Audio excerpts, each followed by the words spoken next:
Дальнобойщик спас на ледяной дороге бездыханную девушку, а в больнице просто обалдел, когда увидел личные документы спасенной. Артур работал дальнобойщиком и всегда брал больше заказов, чем коллеги. Дома его ждала маленькая дочь, которой нужна была дорогостоящая операция. Вот только накопить нужные средства никак не удавалось. О том, что Катя больна, семья узнала практически сразу после ее рождения. Из-за болезни в организме постоянно появлялись кисты, и спасти могла только дорогостоящая операция. Артур и Маша сказали врачам, что деньги обязательно найдут. Времени оставалось не так много, всего пара лет. Доктор объяснил, что долго тянуть нельзя. Когда ребенку исполнится 3 года, ситуация может стать необратимой. Поэтому операцию нужно было сделать до этого момента. Семье неоткуда было взять большую сумму. Оставалось только копить. 1,5 года у них ушло, чтобы собрать чуть больше половины нужных средств. Время еще оставалось, и Артур постоянно пропадал на работе, работая допоздна. В тот вечер он возвращался домой после очередного заказа. Была зима, и дорогу немного замело. Видимость была на нуле. Мужчина сильно снизил скорость и теперь двигался в направлении ближайшего поселка. Его уже было видно, вдалеке горел слабый фонарь. В темноте и по завьюженной местности почти ничего нельзя было разглядеть. Дорога освещалась лишь на несколько метров вперед. В этот момент прямо посреди трассы Артур заметил силуэт. Ехал он медленно, поэтому успел затормозить. Сработала реакция, ведь он даже не понял, что произошло. В окно он разглядел длинные женские волосы. Попытался докричаться до девушки, потому что побаивался выходить в неизвестность. Но та не реагировала, и ему пришлось выбраться из салона. На улице он попытался привести незнакомку в чувство, однако та почти не реагировала. Лишь слабо шевелилась и открыла глаза. В них была сплошная пустота. Мужчина понял, что ее нужно срочно доставить в больницу. На ней практически не было одежды, лишь тонкая футболка и белье. Артур поднял ее на руки и занес в салон.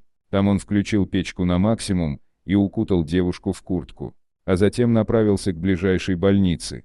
Прошло немало времени, прежде чем к незнакомке вернулось сознание. Постепенно бледная кожа заиграла красками, и мужчина спросил, как ее зовут. Девушка представилась Алиной, но не торопилась отвечать на вопрос, как она оказалась без одежды в метель на пустой дороге. Сказала, что это плохая история, и она не хочет ее рассказывать. Артур настоял, ведь ему нужно было знать хоть какие-то подробности, когда полиция начнет приставать к нему с вопросами. Тогда Алина решилась коротко объясниться.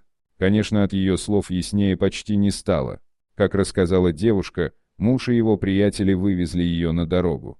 Она сказала супругу, что бизнес прогорел, хотя это было не так. И тот, будучи совладельцем дела, решил от нее избавиться. Алина не знала, что ему дало это решение.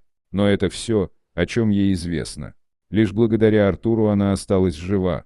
По дороге мужчина пытался понять, почему ее муж так поступил, но ни к каким выводам так и не пришел. Через час они доехали до больницы, куда обычно он привозил и дочь. Медики тут же занялись пациенткой, состояние которой было тяжелым. У нее были отморожены руки и ноги, да и в целом ей пришлось непросто после столь длительного пребывания на морозе. Врач поинтересовался, кем приходится девушке Артур, на что тот рассказал, как все было, и объяснил, что видит ее первый раз. А в полицию он пока не сообщал, поскольку первым делом решил, что ей нужна медицинская помощь. Так и оказалось. Врач сказал, что сам позвонит в органы и попросил его дождаться приезда полицейских. Скрывать мужчине было нечего, поэтому он остался в больнице. Правда, ничего полезного он бы не смог сказать, но все же должен был хоть что-то попытаться объяснить. Вскоре приехал полицейский, который расспрашивал Артура. Тот сообщил ему лишь то, о чем узнал от девушки. Информации было мало, и вскоре от него отстали. Он смог вернуться домой к жене и дочери. Супруге он объяснил, почему пришлось задержаться. Маша порадовалась, что он оказался в нужном месте и спас девушку от верной смерти. Утром ему позвонили из больницы, попросив вновь приехать. Алина очень хотела встретиться со своим спасителем, и он не стал ей отказывать. Она лежала в отдельной палате, и сразу начала благодарить Артура за то, что он спас ей жизнь. Конечно, он засмущался от ее благодарности. Тем более, что ничего особенного не сделал, просто оказался в нужном месте в нужное время. Не мог же он в самом деле просто проехать мимо, любой бы оказал помощь. Но девушка все равно его благодарила. Она узнала, что он часто бывает в этой больнице с дочкой. Артура словно прорвало. Он начал рассказывать ей о болезни Кати, о том, как они пытаются накопить нужную сумму на операцию.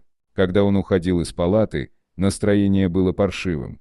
Мужчина понимал, что спас незнакомку, но при этом ничем не может помочь родной дочери. Денег пока еще не хватало, а времени практически не оставалось. Прошло несколько дней, и ему снова позвонили из больницы. На этот раз главный врач. Он сказал, что на его счет поступили деньги, которые необходимы для оплаты операции. И теперь им нужно лишь явиться в клинику, чтобы согласовать время и сделать все необходимые анализы. Артур был в шоке. Он и представить не мог, откуда взялись деньги. Зато понимал, что заявка на операцию уже одобрена, и теперь его дочь могли спасти. Все еще ничего не понимая, он вместе с женой и Катей отправился в больницу. Девочку тут же положили в палату и начали готовить к операции. Все это заняло пару дней. И вскоре самое страшное осталось позади. Конечно, какое-то время дочери еще предстояло восстанавливаться. Но теперь у нее было нормальное будущее. Артур и Маша были с дочкой, когда она очнулась. В этот момент в палату зашла и Алина. Хотя мужчина даже не сразу узнал в этой представительной и красивой девушке ту замерзшую незнакомку, которую неделю назад увидел на дороге.